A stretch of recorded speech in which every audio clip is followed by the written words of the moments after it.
Well, welcome to a conversation that we are calling at the moment City Heart Conversations regarding the project that we've got for the city centre of Clarence, a big master plan project that is at a key stage in the project right now where we've got a key directions report. My name is Callan Pask. I'm the manager of strategic development and communications at Clarence City Council. With me today, I've also got Sarah Bendai, the project manager for the City Heart. And we're joined today also by Knowles. Knowles, you might like to introduce yourself.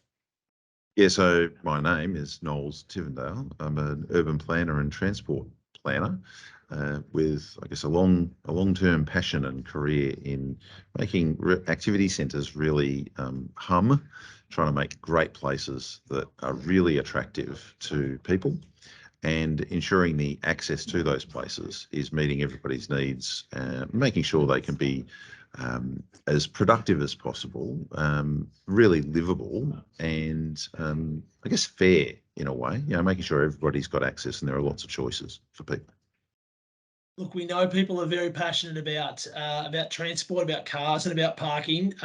Particularly in Tasmania, we've got a long-held view that we'd like to park right outside the front door of everywhere we go, myself included. So, my first question is, from your analysis of transport in City Heart, what can you share with us about how traffic and parking is influencing people's day-to-day lives? Yeah, well, it's a really interesting starting point you got there, Cohen. That the tendency is to try and park outside your door, and people need to do that for various reasons. And sometimes they want to do that because we're all, human nature sort of does dictate that we try and conserve our energy. So we try not to be walking around too much because it's going to take more energy, and I never know where my next bit of, food is going to come from. So, it's just a basic human instinct that you're trying to conserve energy. And it actually takes a bit of willpower to say, oh, actually, I don't mind if I walk 50 metres or 100 metres. And part of helping that willpower is creating a really enjoyable place. And the City Heart has a number of these really enjoyable places, some of them that have been organic and they've evolved, others that have been sort of designed in that way. And so if you think about Eastlands, for example, you can't park right outside every one of the shops in Eastlands. They don't let you drive down the mall. And we might argue that that should be changed and we should open that up and we should actually have cars driving through the middle of Eastlands so that people can park right outside the shops. But that's not going to make it a very attractive place. And it's going to then lead to other safety issues. So even if you could somehow do that, it's going to then detract from what that indoor part of the centre is providing. And essentially, if we think about the whole City Heart, not just one particular land parcel, replicating that approach to other parts of the City Heart, not every part, but other bits, to make it a really enjoyable, attractive place. So down at Bellerive, around the waterfront, that's why we don't allow the cars to just drive all the way around the waterfront. We might have a bike path and a regional trail that allows for some access, but we don't want it to be so unsafe that we've got high-speed cars moving all the way around that area. And seeing what the next steps are, what those next incremental changes are to sort of further improve that amenity of various areas in the City Heart, that's really the key. Because you don't go and change the entire place. You go and make these incremental changes, a little bit like what's been happening in Bayfield Street. So, sort of those incremental changes that just make it a nicer place to be, to relax, to not be worried if the kids sort of get a few metres away from me, they're not about to get run over by somebody driving down the middle of the Eastland shopping centre. And progressively thinking about where is the car parking. It's needed, so it's not everybody drives, but it's an essential part of making the centre work. But consolidating it in places that make sense and aren't dragging people all the way into the centre. So not all the way to that corner of Bayfield and Bligh, for example, just to get access to the little car park that's there. sort of removing those extra bits of the trips and having them stop a bit earlier so that then the people are walking past a number of shops, which then activate more parts of the economy, activate more parts of the place, and make the whole place more pleasant and high amenity. I could keep going, but I feel like I'd ramble off into some utopian vision. Thanks, Knowles. Look, in the key findings report, one of the really interesting pieces of information that you draw out is that 40% of the sort of the ground level in the Rosny Park area is taken up with car parking, which sounds like a lot. But I'm just wondering, how does that compare? Because we need car parking, and how does that compare with other urban centres that you've worked with? Yeah, it's interesting, that comparison, because my immediate thought is to compare with the vision for where the community wants the centre to be, and each community could have their own vision.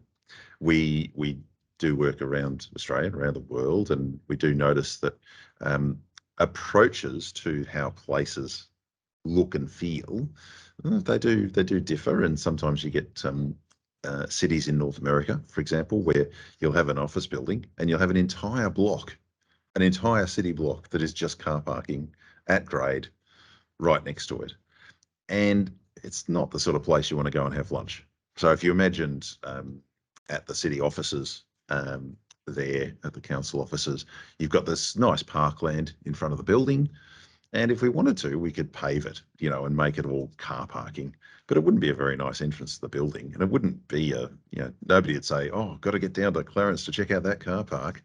Nobody would be saying, yeah, that's attracting me to the place. And so thinking about how we use the bits of space, so the land, thinking about how we use those and use them really effectively.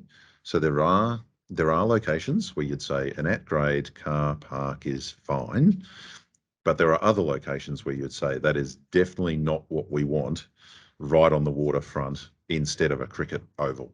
You wouldn't say, yeah, let's go and just pave that with parking because that's where that's what we need. You'd think very carefully about what are the right uses for the right parts of the centre. And this 40% number, to be frank, it's probably about average for the type of centre you've got. And then the question is, well, what's the vision for the centre? And do you want it to grow and provide more services for more people? Do you want the businesses to be more successful? I don't remember seeing a bookshop in any of my visits there. There might be one, so I might be wrong. But I know that there's a few in Eastlands, I think. Get out. Yep. There's a few. You're rocking it. If you've still got a bookshop. So I think about where my nearest bookshop is, and apart from being online, like I've literally got to drive, 15 kilometres to get to a bookshop. What makes bookshops and those, it is going to affect a lot of businesses. What makes them survive is local populations that don't need to drive, and then they're sticky. They will always shop in the Clarence City Heart or in Bellerive, and they will always go to the pharmacy in Bellerive because I live near it. I'm not going to drive to it. I just walk down the hill and I'll pick up a coffee on my way down. And it sort of makes me feel a bit better about being sick because, I'd actually got a nice stroll in the sun and picked up a prescription and headed back home with a coffee. So having more population around these activity centres will protect them against the internet sort of taking away their market share. And the car parking is not a protection. So using that space to fill in some of the gaps, maybe in the built form, that then means it is a nicer walk to get from my house or somebody's house into the place that I need to get to, whether it's healthcare or just the supermarket or whatever it is, making it a nice walk. And that means that we then start thinking about those street edges. And so even if we still do have the same number of car spaces or more car parking, we just arrange it in a smarter way that means that the pedestrians are what's the word? They feel loved. It's safe. They're not worried about whether the car's going to run over their kids or something, and they're just in a more relaxed state. And that means that everybody, even the people who drove, because they become pedestrians before they go to the shops, everybody is then in a better frame of mind to spend some money. And happy people are going to spend more money than sad, angry people. So that's a sort of real basic sort of approach to where do you want the parking? Let's make it convenient, but not junking up the centre in a unuseful way. It's funny, so much of transport and travel is about human behaviour, isn't it, Knowles? Definitely. And we were talking just before we started recording this around public transport, and whilst it's not directly a responsibility of local government, we clearly have a role to play in it in some way, shape, or form. Within the current study area, we've got excuse me, we've got a bus interchange, we've got a ferry, we've got an off-road coastal shared path. And that seems like an abundance of transport infrastructure and services compared to lots of different places in Tasmania. So how, in your view, can we enhance the public transport experience further? What role do you see us playing in that, and where do you see opportunities in the study area for this project? Yeah, it's a really interesting concept, isn't it? Because you're comparing sort of other places in Tassie and saying, oh yeah, well that should be enough, or it should be, it should be great. We've got an abundance of things compared to other people, and to some extent that is completely accurate and does lead to different travel behaviour. So we know that the turn up and go services that head across the bridge are carrying more people than they used to, and they're carrying more people than in other locations where you don't have that frequency of service and that sort of sense that you can just turn up anytime you like and you'll be able to get a service across. The ferry is certainly adding to that. It's adding another choice, and it's well priced, and it's supported as public transport. So being able to use the green card and all that sort of thing, that's excellent. The active transport, again, it's very, I'd say it's well formed. There are certainly things we can do to improve it. And when we try and prioritise where should the improvements be, or which market segments, if I can use that sort of, it's a slightly technical word, but it's which types of trip, which types of people are most likely to change their behaviour, are most likely to benefit from having different choices and improved choices. And you can think about some obvious ones that might be school children, and we could reduce car trips that clog up around certain schools. And we don't have to be thinking specifically of in the city heart, it can be anywhere. We could think of specific groups, and we're trying to work out how do we give those groups choices that then are more competitive than the alternatives. And it could be that we create bus corridors that are more competitive than driving from the South Arm, say, just for example. And I think you'd say that that is probably the case for somebody going from South Arm up to Hobart CBD, just for example. But it might depend on the time of day or the time of week, and if they're only going to the CBD for an hour. So the parking price in the CBD starts to influence whether it's going to be whether I should drive or catch the bus. Remembering that most people, they don't just stick on one mode. There's a range of reasons why people might say, no, I am a car driver, or I am a bicycle rider, or I don't have a license because I've got, I might have a vision impairment. That means I'm just not able to get a license. I might be under, 15. So, I'm not a car driver. I might get chauffeured around by my parents or something. And typically, certainly the older we get, there is a period of life in most people's lives when they stop being a car driver, the latter end of their life. And then it actually takes a fair bit of effort to learn how to use all the other systems if you haven't been doing them every few months because you went to the cricket or the concert or the Salamanca market or something and said, no, I'm not going to drive. That'd be madness. I'll catch the bus today. So giving people those choices on an everyday basis that they might not use every day. Most people would use multiple or different modes each week, just depending on where they're going, what they're doing, what the trip is. They'll walk to the local shops, or they'll walk to a friend's place, or walk to school.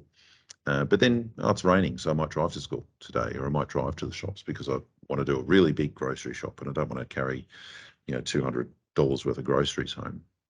So getting back to this question, Callum, I like a big, expansive answer. The crux of the issue is, how do we give more choices to the most number of people? And that needs an understanding of where they're coming from, where they're going to, getting things like bus stops near destinations. That's pretty important. If the bus stop is not near the destination, I don't even think of it as an option to use. So you could think about, I don't know, if the buses to Bellreef Oval for the football just stopped at the city heart, stopped at at Eastlands and said, oh yeah, just walk to Bellreef from here, that's the nearest it goes. Well, you just wouldn't consider it. And so then you'd have traffic chaos because very few people would catch the bus to get to Bellreef because it doesn't go close enough. So that getting the stops near destinations is important, and making it easy to use. Higher frequency means that there's more choice about when people leave or how long their stay might be in a place, and that's always important. And then obviously we don't have endless amounts of money, so it's about getting those priorities right to target the right types of groups who are more likely to benefit or more likely to use those other choices, and the right geographies where there's perhaps higher intensity of either destinations or people. And that then flows into even your previous question about car parking, because if we can get the density of destinations right and connect Bellreef to Rosny and Eastlands, and sort of connect that up in a way that makes sense, sort of for a pedestrian, for public transport, with intensity along the corridor, we end up with more trips, more services in those corridors, more people walking along. I forget the name of the road around Kangaroo Bay. Anyway, but more people walking along that promenade, that makes it safer. Everybody feels like, oh, actually, this is a normal thing to do. This is, it's just part of the. People literally used to go out on weekends just to promenade, and we still do that in a sense, but we sort of tend to head to the shopping centre and we promenade around and we look and window shop and whatever else. But it used to be just, oh, that was enough, just to promenade, just to wander around and observe other people. Yeah. And I think what I'm hearing there too is the importance of the user experience of transport and those connections to transport. Definitely. Which sort of leads me to the bus mall, which is in our conversations with the community, is emerging that people have some concerns about safety and how they feel in that space, and perhaps some behaviour from certain groups in the community. And anyway, as the transport expert on the team, Knowles, I'm wondering if you see any sort of future change for the bus mall that would help the way that it functions, and I guess from a transport perspective, but from a public realm and design perspective as well. And if so, could you talk to us about how you think it might look? Yeah, I'll start by saying that nobody should think this is a unique problem. So it's certainly not just us, experiencing this issue. And it's also fair to say that it's not an issue all the time, and it's, we shouldn't overblow, it shouldn't be overblown. It is, oh yeah, there are always sort of things that might be antisocial behaviour, and we should avoid stereotyping, either the age or the other aspects of the person, and where that sort of behaviour might be coming from. There's a whole range of reasons that might be behind these sorts of things, and it happens everywhere. So I could literally think of half a dozen places right now that are in the media around the country where this is like, oh, it's the number one thing. The reason it comes about is often to do with how we consolidate access to the bus itself, the bus routes, and we don't disperse that access into multiple stops. So there are locations where it might be dispersed, but this is really the hub. This is the closest place to get access into the key destination, whatever it might be. And that concentration of people then means we need not just more sort of amenity, but more space. And then it becomes in times of low use, it becomes a bit of a, oh, there's not many people around here, and it's very open because we've got a space that can cater for X number of buses and hundreds of people, and there's nobody here, and I feel a bit weird because there's this huge space but there's nobody around. And it's actually not, it does make me feel uneasy, but it's just a function of, well, it's built for the peak, and it's partly to do with we haven't separated the bus stops out, and I don't mean separated different routes, I just mean separated the access to the destinations. So we could have more smaller sets of bus bays that every route still stops at, but it provides access to the village cinemas, or it provides access to, better access to, let's say, the school, or better access to, you could just pick a few other destinations. So we might, now we've got to be careful because we don't just do that without thinking carefully about the impact on operations and the impact on the road network, or the impact on other people. So typically there's a reason that it's been consolidated at the moment. And so it's been consolidated because we don't think we can use all the road space everywhere for bus bays, and we need to do other things with the road space.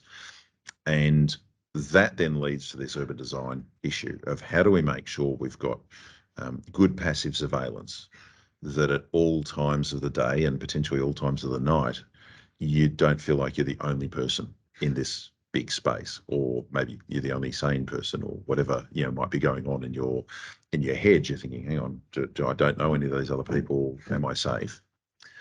So in the tin tacks of, okay, what will we do in Bligh Street, I'd be thinking, number one, we've got to look at the businesses that front the street there, and Eastlands is a big part of that, in that there's just no activation to the street frontage. We've got the sort of cliff edge, if you like, a bit of an exaggeration, but down to the car park, just a little car park, really. Like, I could see a lot of people using it, but it's actually quite annoying if it's already full. You sort of drive in there and then realise, hang on, it's already full. I've got to go out again. I've got to go and find somewhere else to park, or end up waiting behind two other people because the person in front is waiting for somebody to finish packing their groceries in the car before they then leave. And I've actually spent 5 more minutes just, meandering around this car park that was already full.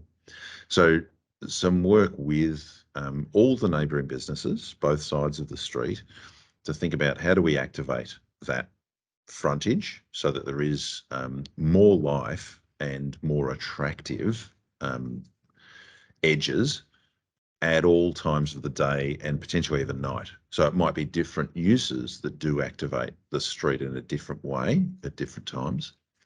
We had a look at, say, the bus shelters themselves, and so lots of glass, and there's benefits to that, and there's also sort of operational costs, particularly if you don't have the sort of control you might like, or the if you've got more of that antisocial behaviour, you might end up with more graffiti, more repairs, more whatever else.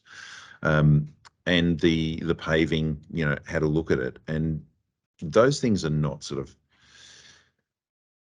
they could be improved, but it's not as if they're, you know, they're not the problem per se. You know, they're just part of the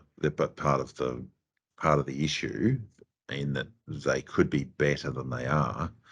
But it's not as if that's the reason it's causing people that angst. And often it's the angst is being caused by a sense that there are people here that I wouldn't normally associate with. Right. And you know, we need to be fairly blunt about it.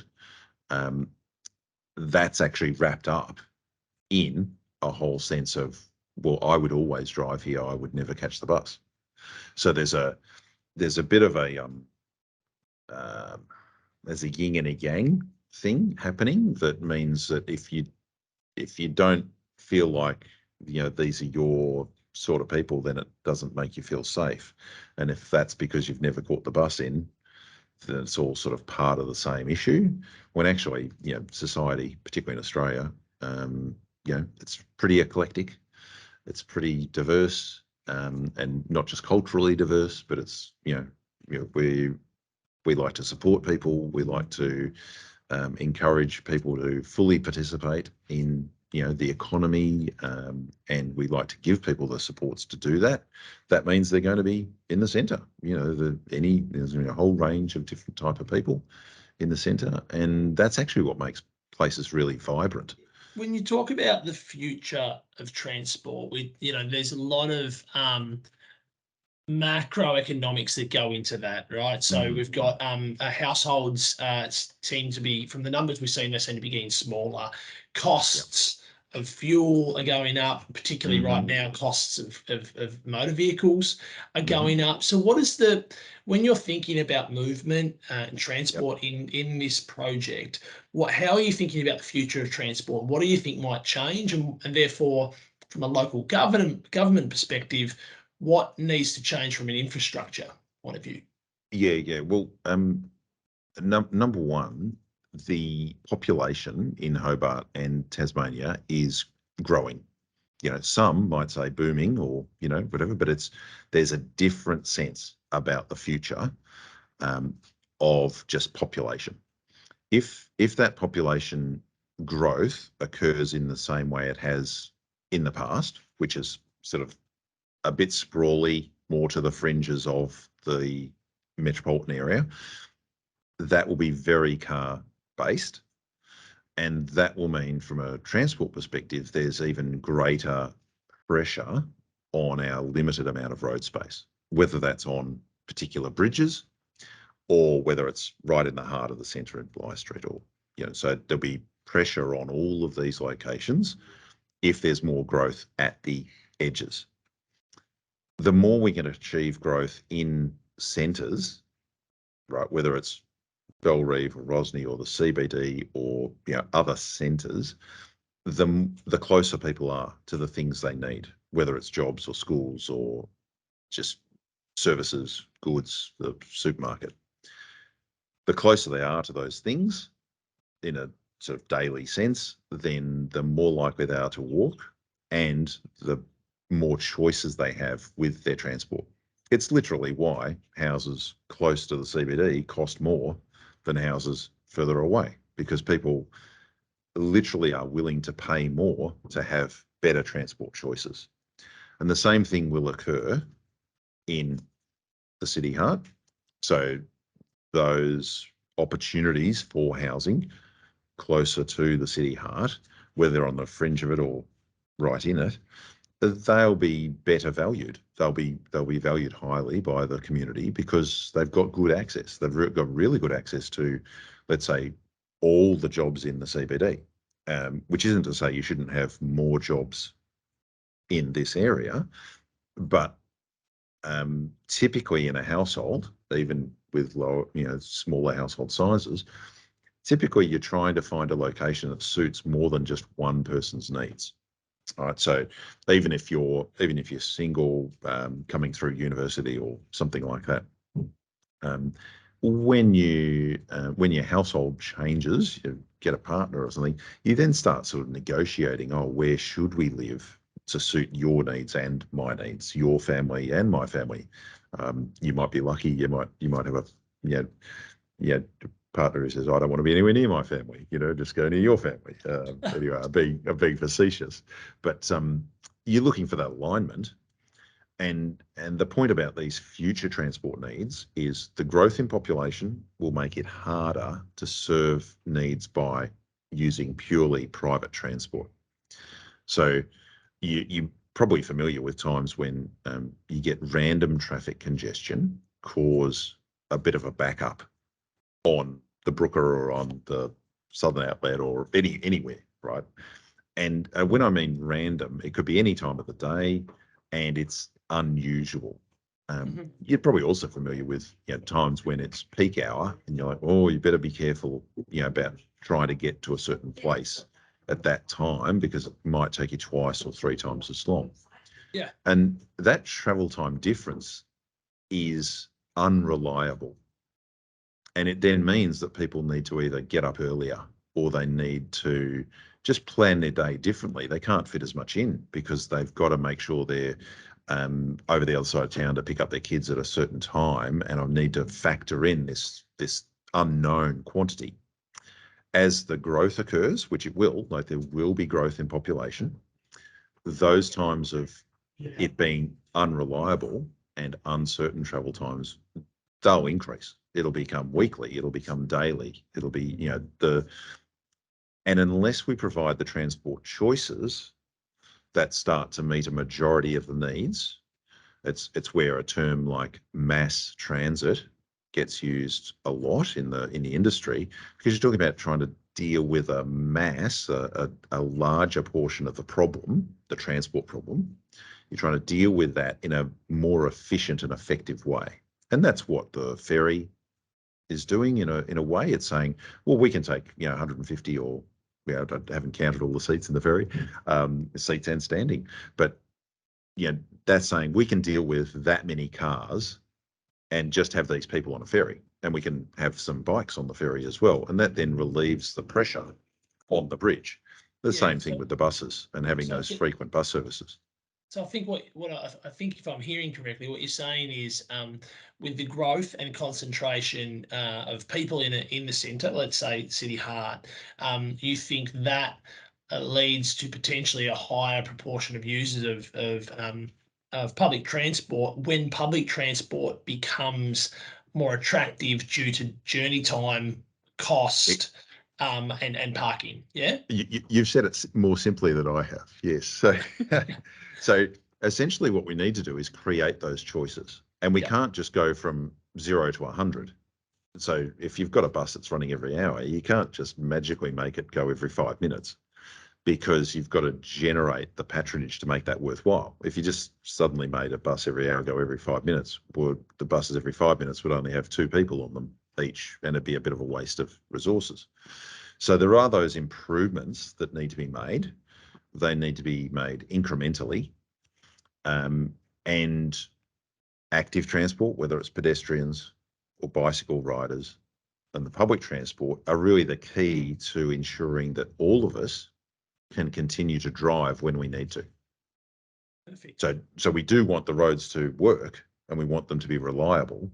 And the way to make them reliable is to provide more choices for other people, if that makes sense. And sometimes it'll suit my needs, and I will catch the bus or I will catch the ferry. Won't necessarily be every time, and it won't necessarily be all people, but it'll be some people more often, other people some of the time. Some people are just, I've got to be in the car because I came all the way from Possum Bay, something, I don't know. Yeah. Knowles, can you talk to us about just give us a picture of Bligh Street as sort of that multimodal or active travel corridor, which comes through in the report. Could you talk to us about what that means and how Bligh Street might function like that in future? Yeah, so without sort of predicting how the rest of the analysis goes, like without just saying, oh yeah, well that's it. Like we don't really know. There's a lot of conversations to happen with the community about what are the options here and how can it work. in some respects, it's already doing it. And so it is providing different choices for people, but it's probably not as, you might say, attractive or safe or easy for somebody to imagine them letting their child walk all the way into the centre to go to the movies with their friends. So if you just take some sort of random examples of, we really want the whole network to function in a way that means people don't feel worried about their elderly parent or their child making the way into the city heart for whatever activity they need to do, whether it's the grocery shopping or going to the pharmacy or going to the cinema or just going to some event at the waterfront. So Bligh Street has this potential, we think, to be that sort of more diverse corridor, and it's already got the footpaths. It's already got the roadway that you can ride your bike on. In fact, you can ride your bike on the footpath. It's already got the bus routes, or at least a bus route, the full extent of it. It's already got the bus stops. It's already got cars going up and down it, and I think for the full extent, really, it's slightly different in the bus interchange type area. I was tempted to call it a bus mall, but it's not really, because there are bus malls where you sort of ban the cars from one segment of it. I'm not sure that's necessary at the moment. Might be in the future, but it's not really a. It seemed to be functioning okay when I was there, and it's more about how do we make sure that everybody is safe and everybody feels valued in terms of whichever choices they make, and that then reduces the car congestion, because I don't feel like I've got to drive my child all the way down Bligh Street to get them to school, because I'm worried about some element of it, whether it's crossing through the roundabout. If you think about Gordons Hill Road or something where that roundabout is, that's a pretty unsafe sort of location, and I'm not going to be comfortable crossing at that location. I'm going to really take my time because the cars are moving quite fast through that environment. I've got no priority at all as a pedestrian. And so I'm going to be pretty uneasy about my, elderly parent or my young child sort of making their own way across there for a range of reasons, whether they might, run and stumble, or whether they might actually be slow crossing the road and then have other issues. So I think the Bligh Street corridor, it's got great potential. And we thought about Cambridge Road as well, but Cambridge Road is really where the bulk of the traffic is.